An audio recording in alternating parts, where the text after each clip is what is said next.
mais um Pode Sim. Eu sou o Carlos Luiz. Oi, eu sou a Priscila, gente, tudo bem? Olá, pessoal, eu sou o Daniel. Olá, eu sou o Arthur. Oi, gente, sou a Vitória. Hoje nós vamos refletir sobre um tema, o sofrimento que eleva e o prazer que rebaixa. Para isso, vamos escutar um trecho da radionovela Nosso Lar, que conta a história do espírito André Luiz, para depois podermos comentar a situação desse nosso amigo espiritual. Caso você esteja deitado, relaxando, levante-se e acenda a luz, porque é um trecho com muitas emoções.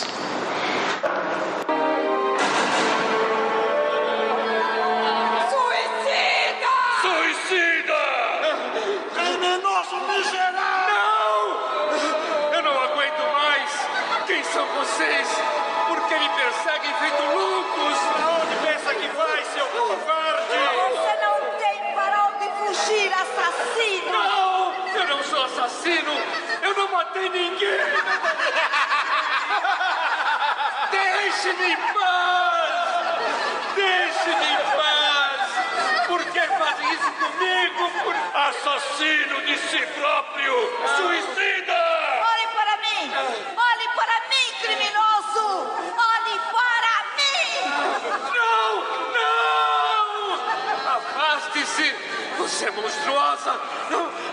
Não, eu não posso olhar! Não, eu não posso olhar! Não! E você pensa que é mais bonito, que é melhor do que nós, doutorzinho? Eu estou enlouquecendo!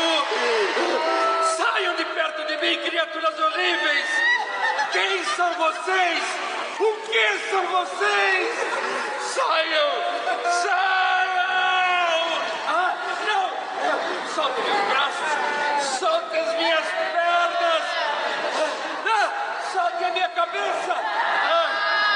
Estão me matando! Estão me matando! Nós estamos matando! Mas como? Então pensa que está vivo? Que lugar é este?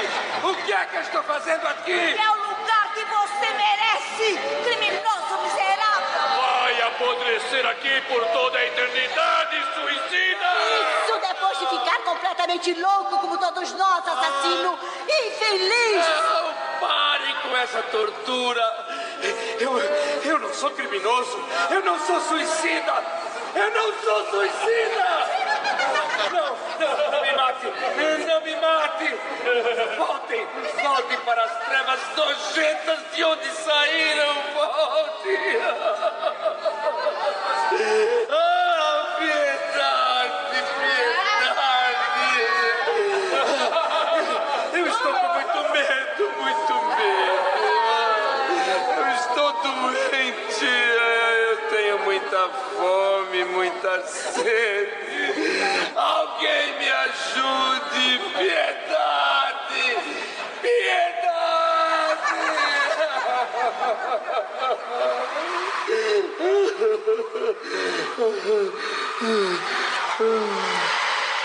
Pronto, esse trecho. E aí, o que é que vocês acharam desse trecho? Arthur, o que é que você achou dessa experiência do André Luiz? É bem marcante, né? O sofrimento que ele colheu depois do desencarne, depois da morte. E retrata bem a dramatização aí no áudio desse sofrimento dos espíritos perturbando a mente do André Luiz, né? Depois. E aí? Priscila? Bem, é bem chocante, né, na verdade, porque ele imaginava que nunca ia parar num lugar desses. Acho que como a gente imagina, né? Não, no caso do André Luiz, ele não imaginava nada porque ele era ateu, né? Ele fala que ele leu alguma coisa do Novo Testamento, mas como ele diz, era para conversar nas festas, né? Para poder fazer uma crítica como uma pessoa culta, né? Apesar de ter sido um grande cientista, foi um dos grandes cientistas do nosso país, ele nunca se preocupou, achava que tudo era lenda, né? Como era a formação dele, como era a formação da ciência, inteligência até pouco tempo atrás, quer dizer, era elegante você ser materialista, era chique, né? Era sinal de inteligência você negar a existência da vida espiritual. Então, nesse caso, ele não esperava nada, né? Talvez por isso a dificuldade dele entender onde é que ele estava, quer dizer, porque ele não tinha nenhuma referência. Ele dizia: a vida não existe, se eu morria então teria me acabado, mas eu estou num lugar horrível, e como é que eu me explico isso? Então, nesse caso aí, ele não esperava de jeito nenhum, né? Daí ele demorou um pouco mais. Agora, um dos fatos que chama a atenção é que o André Luiz, ele foi considerado suicida, não só pelos obsessores, né, pelos espíritos atrasados que estavam vinculados a ele, nessa região, mas também pelos espíritos evoluídos. Ele chega, depois que ele é socorrido, ele é considerado suicida no plano espiritual. E talvez seja um outro aspecto, né? Além dele ter chegado, né, numa situação despreparado, sim, ele chegou como suicida sem ser considerado suicida. Aqui no mundo encarnado ele não era um suicida. Não era suicida. Ninguém acusava ele de suicida, né? Mas nem ele queria se aceitar como suicida. Isso aí que é interessante. Ele morreu numa operação. Uma operação? Ele pegou a doença. Por causa do fumo? Aí é que tá. Ele fumava, ele vivia de farra. E ele tinha muita raiva, né? Ele era um cara, e aí eu não estou falando mal dele porque ele mesmo que conta isso, né? E se for pegar o personagem histórico, aí que você confirma. Ele era um cara extremamente arrogante, né? Então ele, muito inteligente, respeitado, rico, a família dele já era rica, ele teve, né, um berço de ouro, digamos assim. E depois continuou inteligente, estudante, tal, rico, respeitado. Então ele mesmo conta, nunca teve problema com dinheiro, sempre viveu na classe alta. E aí fazia o que queria, né? Tinha suas farras, bebia, fumava, era casado, mas saía com várias outras mulheres. E quando menos espera, né? Porque a gente nunca sabe, né? A gente não vai morrer, obviamente, né? Nós que estamos aqui nesse programa, ninguém aqui vai morrer, ninguém morre, né? Como todo mundo que está no cemitério, né? Ninguém acredita que um dia vai estar deitado ali no caixão, né? Sempre o vizinho, o pai, a mãe, sei lá quem. Ele também não acreditava que ia morrer, também, né? Mas chegou a hora dele, foi enterrado. E aí chega no plano espiritual como suicida. Esse é o primeiro drama dele. E é interessante que é a primeira história que ele conta da série dele, que são 16 livros. A chegada dele no mundo espiritual. E choca, né? Até hoje choca isso. Porque dentro dos nossos valores sociais comuns, André Luiz era uma boa pessoa, era um homem de bem para a sociedade. Normal, era casado, tinha filhos, deu, né, como deu tudo de bom para os filhos, deu dinheiro, deu colégio, etc, etc. Era um médico respeitadíssimo. Situação invejada, né, hoje na nossa sociedade. Exatamente, na época dele com certeza, tinha uma situação invejada. Hoje também. Com certeza. E chega no mundo espiritual como suicida. Aí é o primeiro choque. E ele mesmo fica nesse choque, porque ele não entende. Primeiro ele não acreditava na vida espiritual, depois suicida. É muita confusão. Muita confusão. Porque na cabeça dele, suicídio era só algo que ele acabasse com a própria vida de uma forma rápida. Exatamente. É o que a gente chama de suicídio direto, né? Imediato. É um conceito que o Espiritismo vem trazer, quer dizer, na nossa visão mais limitada, suicídio é o sujeito que deu um tiro na cabeça, que pulou, sei lá o quê, que acabou com a vida num ato impulsivo e instantâneo. Às vezes não é impossível, mas instantâneo. E aí a gente vai começar a pensar no suicídio indireto.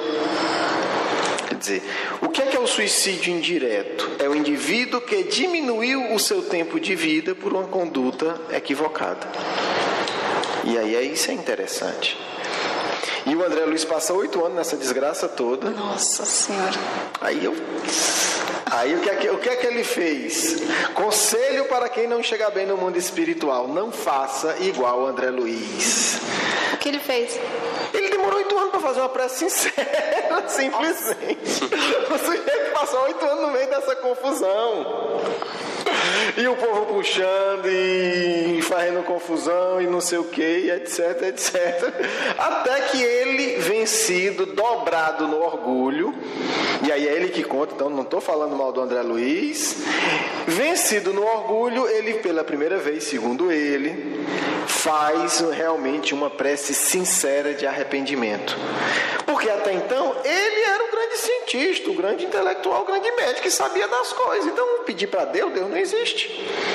Ele estava certo. Ele estava certo, então como que já que tu tá bem, fica. Não tem problema não. A sua vontade, meu filho. Aí você quer? E ficou 8 anos. Ficou 8 anos, ele conta no livro Nosso Lar, faz uma prece sincera e aí é resgatado. E aí ela é interessante, porque a gente começa a ver no Nosso Lar uma coisa que é fácil, que é boa de observar. Quer dizer, o indivíduo quando desencarna, ele continua ele. O André Luiz era um sujeito extremamente arrogante. E não pense porque ele passou 8 anos sofrendo que a arrogância sumiu, não. Porque não é assim que funciona. A gente só vê alguém na Terra, né? Às vezes o sujeito tem tudo, aí fica na miséria. Aí recebe um centavozinho a mais, aí já virou o dono do mundo de novo. Isso a gente vê na sociedade, basta observar. Melhorou um pouquinho, ele já se acha no direito de pisar nos outros. Com o André Luiz não foi diferente. Olha que coisa curiosa. Inclusive, eu acho que isso está no filme também, no Nosso Lar, que a gente recomenda. Ele, depois de 8 anos nessa situação, é socorrido. Aí vai para um hospital espiritual, chega e como que se sente em casa, né? Eu sou médico, eu sei das coisas. E o médico foi lá e diagnosticou ele, e educadamente falou o que ele tinha. E ele começou a contestar. Não sou suicida, é um equívoco, vocês estão errados, minha situação não é essa. Eu tive um problema de não sei de quê, porque também como médico arrogante ele sabia de tudo, ainda mais de doença, né? E, nas minhas palavras, o médico educadamente disse o seguinte: olha, você tem problema disso, causado excesso de alimento, fumo, bebida e sentimentos de mágoa, de ódio, etc. Agora, se você não quiser ficar aqui, você pode voltar para onde você estava. Aí ele, pensando bem, porque ele já queria arrogância, ele já, quer dizer, saiu da lama e já queria, eu é que mando, né? Eu é que sei, eu sou o grande doutor e tal. Então ele mostra isso, é bem interessante, porque mostra a nossa realidade humana. Talvez, aí na minha opinião, a obra do André Luiz, o que é mais interessante é mostrar que a gente morre e não fica santo, não fica anjo, fica do mesmo jeito. Fica do mesmo jeito.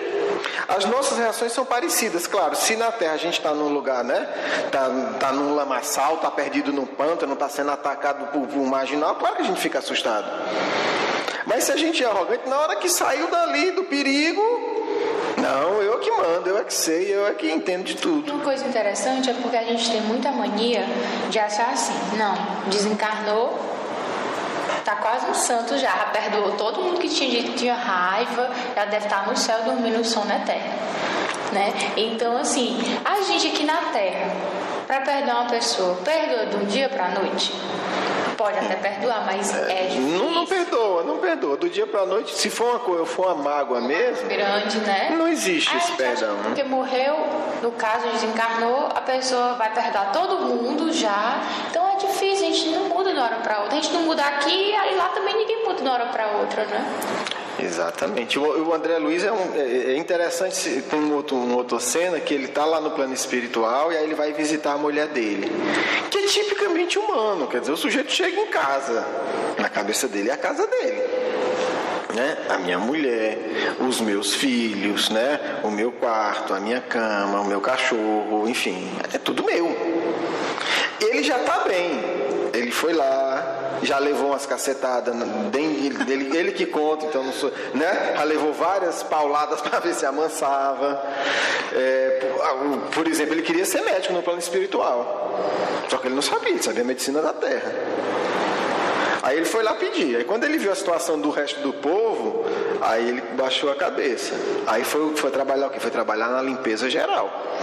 Porque para ele havia significação, né? Com certeza, imagina, né? Não deve ter... Então, você descacetar, na verdade, essas coisas, esses aprendizados, né? Na verdade, ele é chamado para a realidade dele verdadeira.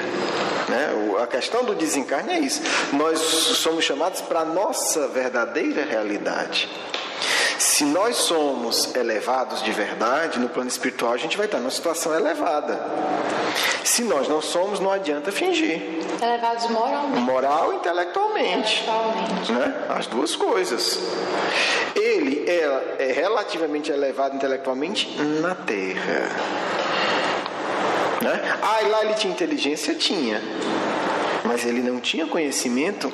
Por exemplo, uma operação feita por um médico desencarnado é outra coisa. Quer dizer, são outros processos que ele teria que aprender.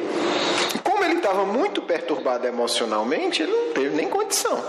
Só que na arrogância dele, ele achava que ele era médico lá também. Né? E tanto que ele foi ajudar, passa no filme, né? Ele foi ajudar uma jovem e acabou ela se sentindo mal. Ele acabou atrapalhando os frutos dele. Exatamente, ele vai ajudar e prejudica. Por quê? Porque tem outra dimensão da medicina, das energias, da maneira e tal. E aí, assim, então, tudo isso ele vai sendo chamado para a realidade dele.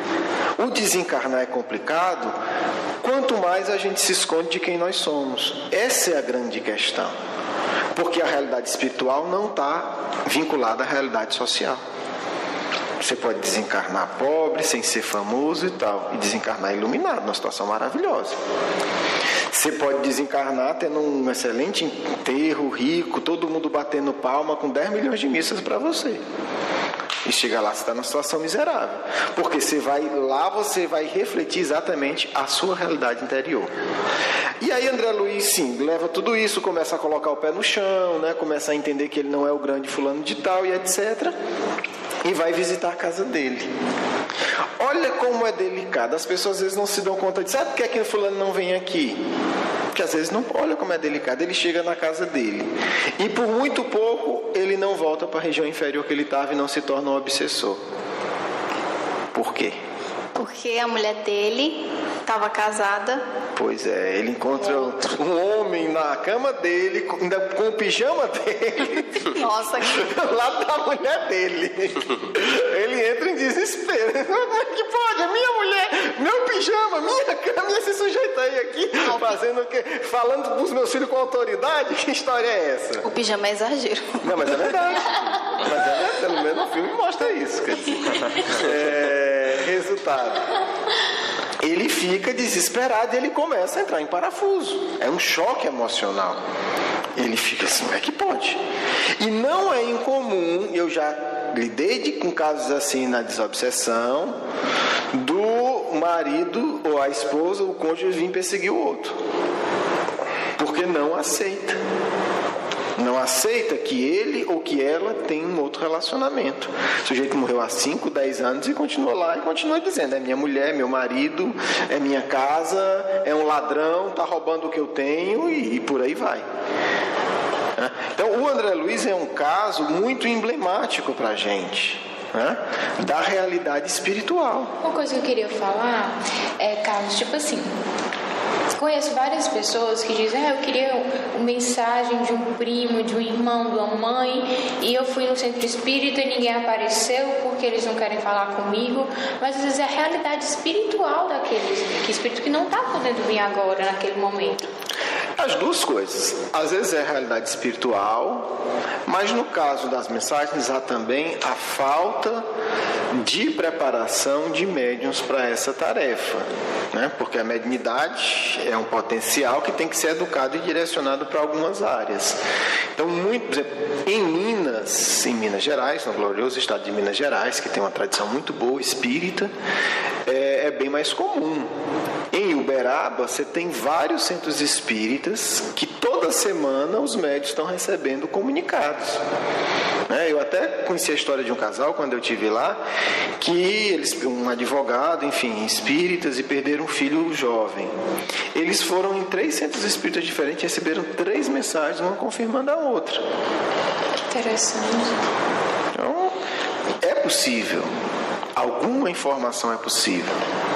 Né? Agora, muitas vezes não tem condição nem sempre da pessoa vir conversar com o ente querido, algumas vezes sim, outras não, dependendo também da maturidade do ente querido. Agora, tudo isso, como eu estava falando, não é um trabalho. Para um trabalho desse, você tem que ter equipes especializadas nessa tarefa. Equipes encarnadas e desencarnadas. É um trabalho específico. É trazer gente que não sabe, aqueles espíritos têm que treinar o que é psicografia, tem que ter um amparo. É diferente de um espírito que está acostumado a psicografar, ele não sabe.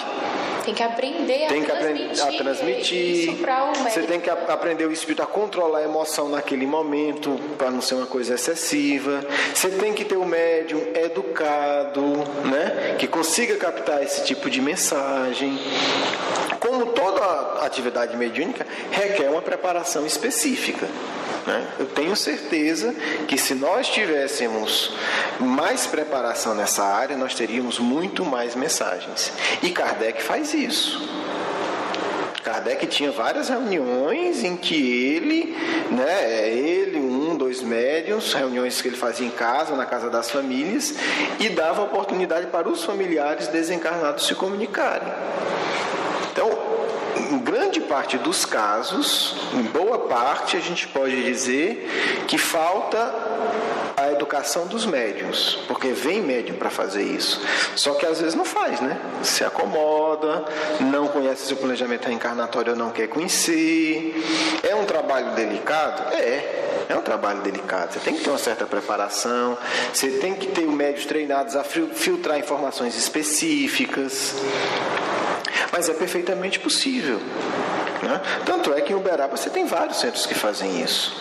Tem vários. Então é possível. Precisa se preparar. Eu queria agora fazer um contraponto de um outro desencarne. A gente viu o desencarne do André Luiz, né? Esse espírito que contribuiu bastante, principalmente, aí, na minha opinião, por ter mostrado esse lado humano da realidade espiritual, que às vezes a gente tem mais contato com espíritos evoluídos e a gente pode cair na ilusão de que do lado de lá todo mundo é Emmanuel, né? Todo mundo é evoluído, todo mundo é Bezerra de Menezes e etc. E o André Luiz não, ele tem essa dimensão humana, né? Essa limitação dele, ele ainda está aprendendo, ele é um curioso, ele fica pedindo explicação para tudo. Eu acho que o sucesso do André Luiz, em parte, é porque de alguma maneira ele nos representa. Né? E o que é isso? Como é que pode? Não sei o que, e passe, que energia é essa? Ele faz essas perguntas. E eu acho que só dele perguntar já foi um grande avanço, porque ele sabia que a capacidade intelectual dele não era tão grande assim. Ele foi perguntando, não tentou explicar tudo pela lógica incompleta, pelos conhecimentos limitados que ele tinha. Exatamente, mas aí ainda assim a gente tem que, pegando esse raciocínio, na obra do André Luiz também a gente vai ver coisas que são de pessoas que não conhecem completamente o Espiritismo. Isso é interessante, é um caso interessante para estudar, porque o André Luiz, ele não conhece o Espiritismo. Ele começa a conhecer naquele momento. Então ele não é um espírito com a mesma lucidez de outros espíritos, né? De um Bezerra de Menezes, que já desencarna tendo sido espírita, tendo tido uma vida extremamente abnegada como médico, inclusive um médico dos mais abnegados da história do país, para não dizer o mais, porque enfim tem muitos. É diferente. A compreensão de Bezerra de Menezes no plano espiritual é muito diferente da de André Luiz, por exemplo. Então até isso a gente tem que entender que o André Luiz é um empolgado ainda, ele está descobrindo. Ele olha, ele retrata isso no livro, por isso que é legal, é um empolgado. Ai, tem isso, né? Isso existe. Ai, espírito se comunica. Reencarnação, como é que é isso? Quer dizer, ele é um empolgado, ele não sabe, ele está descobrindo. Você percebe na série dele, né? Você percebe no jeito que ele fala, ele é honesto. Por isso que a gente tem que entender cada um com o seu papel, exatamente. A curiosidade dele satisfaz a nossa curiosidade. Nos empolga, é o que eu estou dizendo. Quando a gente está, principalmente não está conhecendo o Espiritismo, o André Luiz é sensacional, porque ele é a gente do lado de lá. Vale, existe isso, o espírito pode se comunicar e pode visitar a casa, né? E espírito tem ciúme do viúvo ou da viúva, né? E quer dizer, é isso, André Luiz é isso. É esse espírito empolgado do lado de lá, claro. Tudo tem ganhos e perdas. Como um espírito empolgado, muitas vezes ele não faz a observação mais justa, mas é isso mesmo, é a vida. Por isso vários espíritos escrevem, porque a gente vai pegando o ângulo de cada um. Como é que o empolgado conta essa história, né? Como é que o espírito mais lúcido conta essa história? É diferente. Como é que o mais inferior também... Como é que o mais inferior conta essa história, né? Como é que um espírito atrasado descreve a sua situação? Então tudo isso, se a gente entender a escala espírita, né, faz com que a gente dê o valor que cada um merece. Agora eu vou contar um outro desencarne de um senhor chamado José Herculano Pires. Herculano Pires foi o maior intelectual espírita do século XX, sem sombra de dúvida. Emmanuel faz um elogio muito bonito para ele, né, que diz que Herculano foi o metro que melhor mediu Kardec. Quer dizer, a pessoa que mais entendeu a dimensão de Kardec, né, no nosso mundo material. Tem uma obra vastíssima e belíssima, e com certeza a gente vai estar sempre comentando um pouco dos livros dele. Mas olha que interessante o desencarne do Herculano. Ele estava na casa dele, né? Ele fundou dentro da casa dele o Centro Espírita Caibá Chútil, um espírito abnegado. E aí a filha dele conta, Heloísa Pires, está no livro dela, está no livro do Jorge Rizini, que eu vou já falar um pouco mais, que eles estavam lá numa reunião mediúnica na garagem e ele estava, acho que no quarto dele, escrevendo. Ele passa mal, vai para o hospital e desencarna. Durante a mediúnica, acho que uma das parentes dele recebe uma psicografia dele se despedindo. Acaba a reunião, eles vão olhar a mensagem e dizem, não, pode ser um espírito mentiroso, o Herculano está aqui do lado, né, escrevendo. Então ele foi para o hospital? Ele foi para o hospital, desencarnou, voltou para casa lúcido. Ninguém sabia que ele tinha Ninguém sabia que estava na mediúnica, passou mal, você não sabe, né? Está passando mal, se a pessoa está morrendo, ou se é só uma dor de cabeça, uma falta de ar, um problema, sei lá o que for. E ele desencarna. Antes de acabar a reunião mediúnica, ele desencarna, volta para casa, aproveita a mediúnica e já deixa uma mensagem.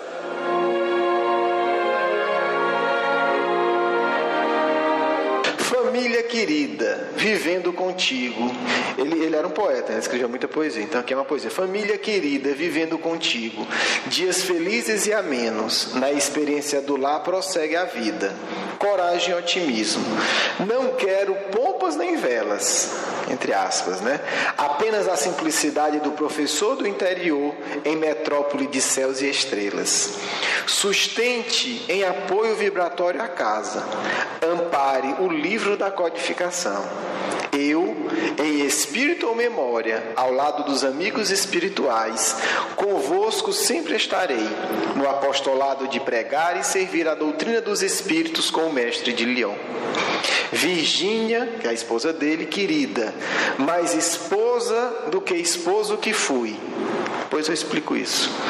Já não, porque quem tomava muito conta administrativa das coisas era a dona Virgínia, por isso que ele brinca aqui, né? Virgínia querida, mais esposa do que esposo que fui, quer dizer, ela que tomava muito conta do trabalho dito, né, do homem. Já não tem que falar nem riso, nem seu poeta, mais que semblante triste o seu. Volte ao que era, como o tempo na casa velha, tudo é vida, das noites de rima, doutrina e cozinha. Lar, amigos, não é confusão, é uma nova sensação de viver. Sentir que já não sou corpo, mas alma.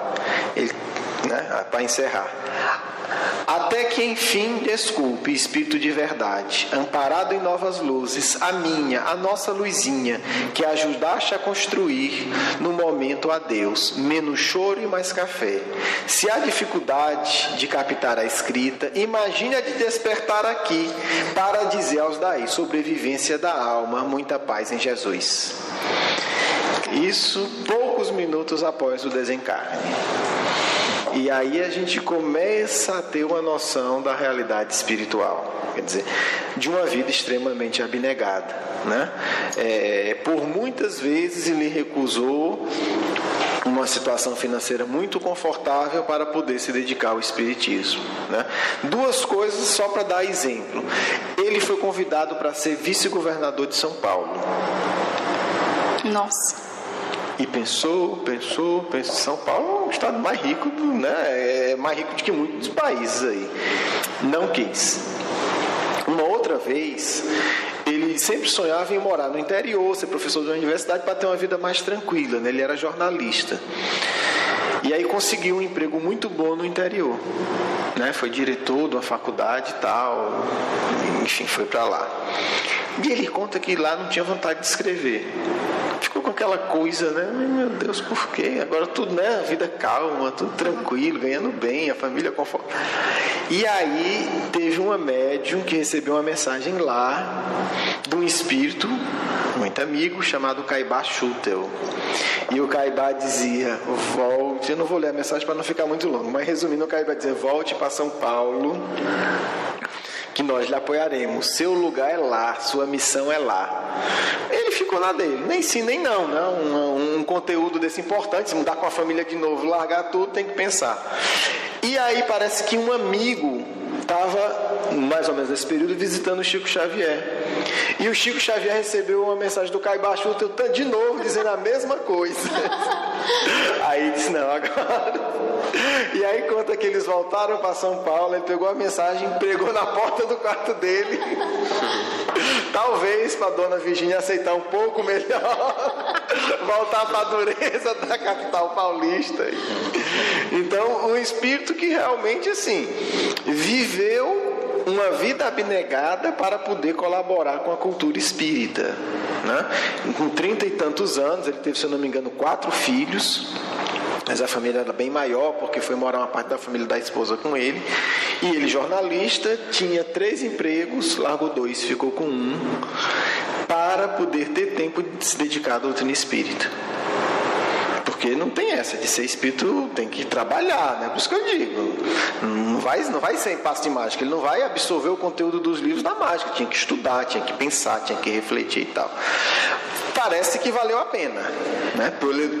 Pela situação do desencarne dele, eu acho que ele fez um melhor negócio do que o nosso querido André Luiz, no sentido de construir a vida espiritual, né? E aí a gente vê essa diferença, né, de como a gente está investindo a nossa vida, né? São 2 casos. Herculano não, Herculano já era o grande espírita, né? Quer dizer, tinha uma absoluta confiança do Emmanuel. O Emmanuel psicografava, mandava o Chico enviar para ele comentar e publicar num dos maiores jornais de São Paulo.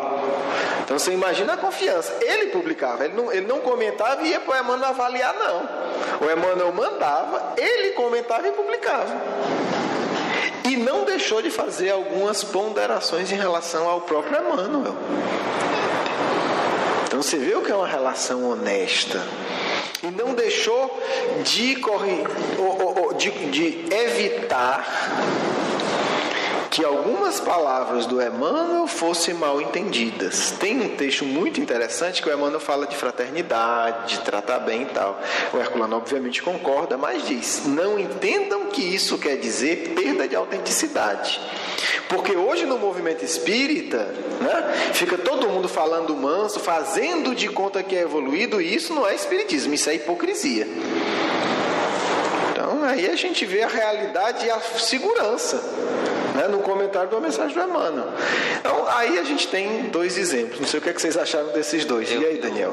Assim, a gente tem que lembrar que tanto é uma característica forte do projeto também, um dos fatos de Herculano ter desencarnado bem foi que ele cumpriu bem o planejamento dele, né? Exatamente. E que André Luiz provavelmente fugiu do que Provavelmente, depois de tudo, provavelmente é muita caridade. Quem sabe, né? Quem sabe? Talvez. Não importa. Não, desculpa. Agora, Herculano provavelmente não teria desencarnado tão bem se ele não tivesse voltado para São Paulo, como Aybar disse, seu planejamento é lá em São Paulo, é lá, né? Não, com certeza, seria uma fuga, né, de planejamento. E o bonito, e aí a gente vê o que significa ser autêntico, ser corajoso e ser honesto. No diário dele, inclusive eu vou indicar esse livro para vocês, chama Herculano Pires, o Apóstolo de Kardec, escrito pelo Jorge Risini, que foi o grande amigo e companheiro dele. Depois que o Herculano Pires desencarna, a Dona Virgínia dá para Jorge Risini o diário do Herculano. E é muito bonito que nesse livro ele coloca um dos trechos do diário que o Herculano Pires coloca, o diário dele pessoal, né? Quando ele se dá conta que não devia ter saído de São Paulo, ele coloca duas coisas que me chamaram a atenção. Uma, ele diz, eu deveria ter desconfiado, porque quando as coisas começam a acontecer de uma maneira muito, né, enganchada, é porque não é para acontecer. E depois ele diz, peço desculpa aos amigos espirituais, né, por ter atrapalhado o trabalho deles. E aí a gente vê o que é uma lucidez. Ele tinha a coragem de fazer uma análise ou uma crítica às mensagens do Emmanuel, mas por outro lado, né, ele assumiu os erros e disse assim, não, eu errei. Né, eu errei, desculpe, agora eu estou aqui, sei o que é que eu tenho que fazer. Aí a gente vê essa ponderação. Você tá normalmente num canto onde você está ganhando bem, com a vida relativamente equilibrada e tal, você não costuma pensar assim. Mais normal não, tá tudo bem, tá tudo ok e tal, eu vou ficar por aqui mesmo, né? E o pior é quando eu recebo o aviso querer negar, né? Porque esse que foi avisado. Uma coisa interessante também é porque se ele escreveu essa carta aí depois, é porque apareceram mais sinais indicando que ele estava no caminho certo. É uma coisa interessante, com né? certeza. O planejamento da gente, sempre há mais de um sinal que ele põe no caminho certo. Deve ter. A gente sabe 3, né? Um, ele não tinha vontade de escrever. E ele fala, ele até brincava, né? Que ele dizia que ele era grafomaníaco, que ele tinha mania de escrever. Ele escreveu mais de 80 livros, né? É coisa. Com 4 filhos, com a família grande, não é que ele vivia para escrever, né? Ele tinha toda uma vida. E, além de tudo, trabalhando no movimento espírita. E para ele, então, ele não estar com vontade de escrever, tinha alguma coisa errada. Né? E depois 2 mensagens, né? Uma de uma médium lá e outra, né, do Caiba Chuto, que era o homenageado. O centro espírita na casa dele chama-se, né? Centro Espírita Caiba Chuto. Então, do Chico Xavier, um do outro médium, o mesmo espírito, dizendo a mesma coisa, né? Você sem vontade de escrever, que era a coisa que ele viu fazer, com certeza, mas deve ter tido outras coisas, né? Ele deve ter feito reuniões na casa dele, porque ele fazia reunião mediúnica na casa dele regularmente. No evangelho do lado dele, quando tinha médium, os espíritos se comunicavam. Que era em casa. Em casa, os filhos dele narram que tinha comunicação mediúnica, e os né? filhos assistiam. Conversava, disse que adorava, disse que via um preto velho, brincava com eles gostavam mais quando via o preto velho, que aí brincava com eles, conversava e etc. Na casa dele, e o centro espírita era na casa dele. Eu visitei a casa dele em São Paulo algumas vezes e um dia a pessoa enfim, um dos filhos dele comentava, dizia, não, a reunião médica era aqui na sala, mas tem uma época que tinha muita gente, aí uma fazia a metade do grupo fazia num quarto, a metade fazia na sala, a desobsessão. Que interessante. É uma outra visão, né? Uma visão espírita. A percepção que eu tenho nos 2 casos é que André Luiz, ele viveu uma vida assim, vamos dizer assim, para a Terra boa, né? Aqui no plano terrestre uma vida boa, e no plano espiritual colheu o sofrimento, né? Ele não teve dificuldades materiais na vida terrena, e no plano espiritual ele colheu o sofrimento. E Herculano Pires, de certa forma, teve as suas dificuldades no plano material, né?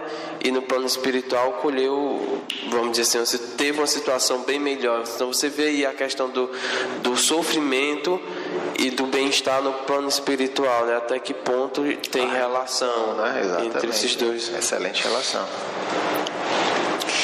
Eu acho que o André Luiz, ele teve muita facilidade no plano material.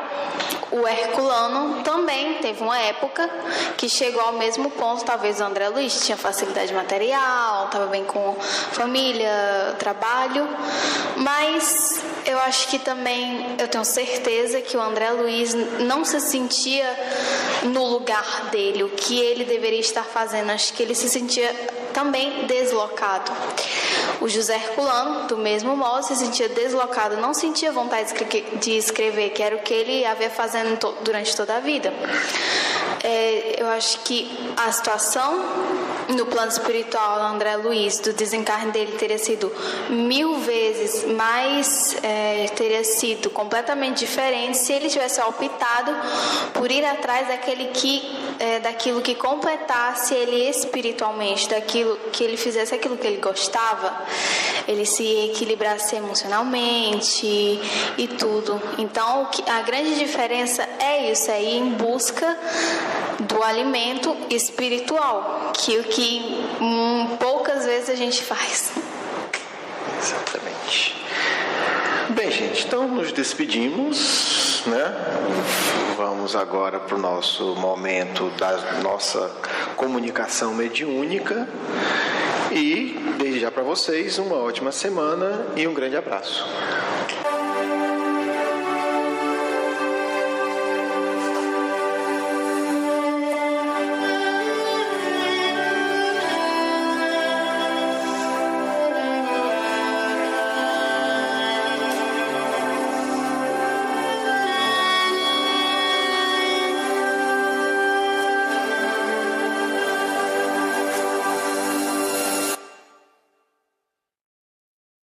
Agora fazer o nosso evangelho para nos preparar para o nosso momento de psicofonia.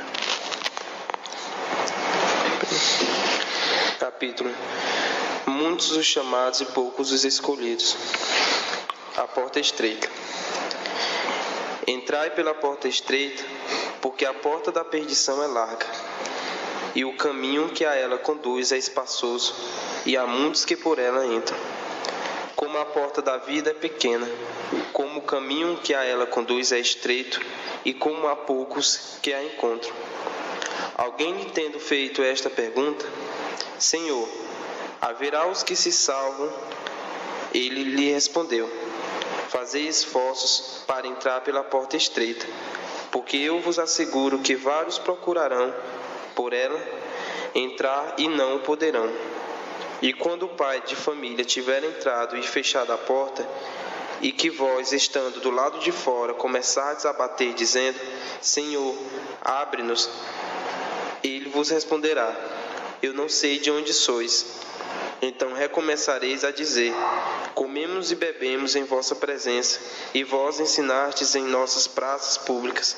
E ele vos responderá: Eu não sei de onde sois, retirai-vos de mim, todos vós que cometeis a iniquidade.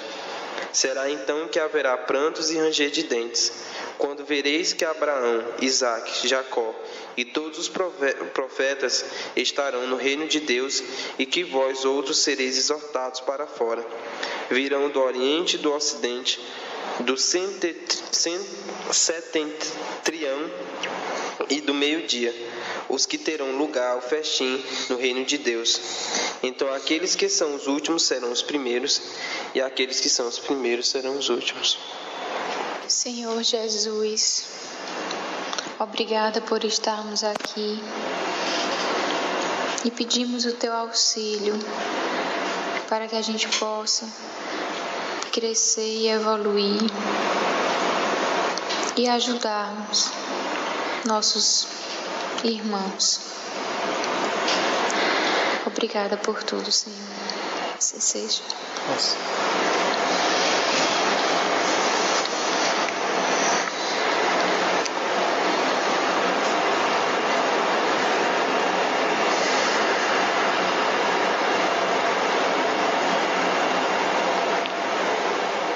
A paz do Cristo em vossos corações. Estamos aqui, os vossos amigos da espiritualidade, para falar em nome do Cristo e vos ensinar a entender o sentido verdadeiro da vida. O amor é o objetivo máximo. A dor é o caminho necessário. Juventude espírita, não vos enganeis com as promessas de felicidade falsas de um mundo atrasado como a terra. Sabeis que a vida maior pertence àqueles que souberam amar e sofrer em nome de Jesus de Nazaré. O Espiritismo é a revivência do cristianismo primitivo. Por isso, não podemos jamais, em nome do Consolador, vos enganar. A vida é a prova escolhida, a batalha necessária para que o espírito sublime seus potenciais latentes. A vida é a oportunidade gloriosa que deveis aproveitar a cada dia, agindo, amando, perdoando e servindo em nome de Jesus. Estais no mundo, amigos encarnados, com o principal objetivo de vos tornardes melhores, de aprenderdes a servir em silêncio e auxiliar a muitos que não conhecem a luz. Porque muitos de vossos amigos encarnados, se não mudarem a conduta, poderão precisar das experiências amargas que passou o espírito André Luiz. É um alerta amigo, é um convite fraterno que hoje estamos aqui a fazer em nome de Jesus. Trabalhemos juntos, cuidando de enfermos, perdoando os que nos magoam, compreendendo a profundidade dos ensinos do Cristo, a partir da lúcida explicação de Allan Kardec e dos guias da humanidade, que trabalharam com afinco na construção do edifício glorioso da codificação, que ainda há de expandir-se no mundo. Amigos, irmãos, o Cristo é o nosso modelo. Não vos afasteis do amor divino, envolvendo-se com as loucuras pequenas da terra. A vida é grandiosa e haveremos com cada um de vocês de construir uma base cristã de atuação na sociedade terrena. Convidamos a vocês a participar da equipe do Grupo Marcos Encarnada, porque vossos guias já nos conhecem e trabalharemos juntos, e por vossas mãos e vossas palavras, Jesus há de iluminar a terra. Muita paz.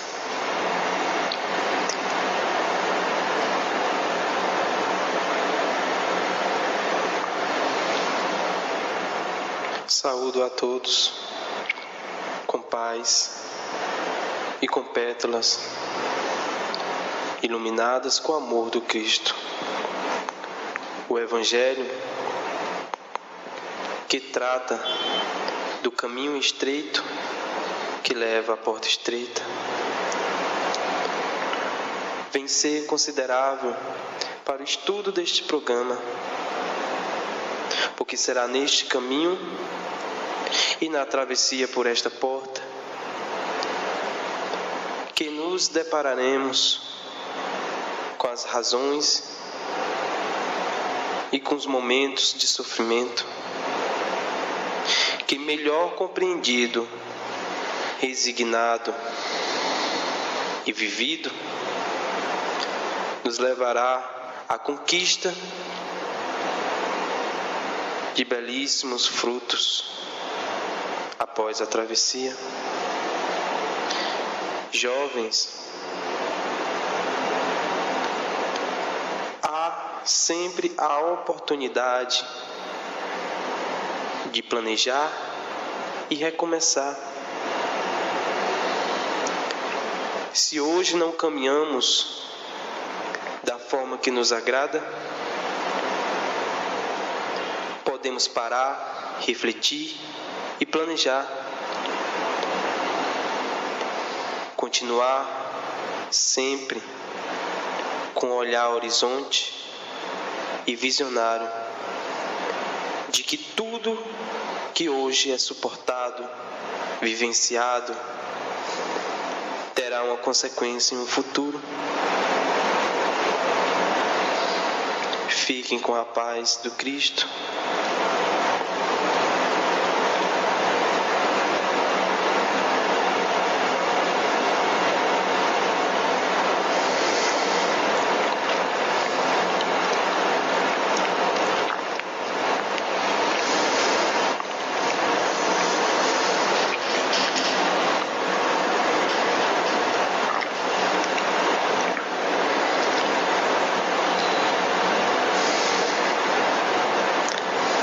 Meus jovens, despeço-me em nome da equipe espiritual, dizendo a cada um de vocês: existem centros espíritas que podem vos acolher num trabalho cristão e fecundo, na área da educação da infância, na área das atividades de amparo e também na área do socorro espiritual. Jesus nunca recusou o apoio de ninguém por ser jovem. Muitos de seus discípulos eram jovens, como vocês. E hoje aqui, do mundo espiritual, eu posso ver que muitos podem colaborar com o trabalho do Cristo, sendo jovens. Não mesmo sendo jovens, mas porque são jovens. É Jesus que convoca a juventude. E é em nome dele que queremos dizer que nosso coração e que nossas atividades, aqui onde o programa é gravado, na Associação La Espírita Meimei, estarão sempre abertos para o trabalho sério, alegre de todos aqueles que sentem o desejo e a vontade de serem amigos de Jesus. De vossa amiga e irmã, Maria Augusta.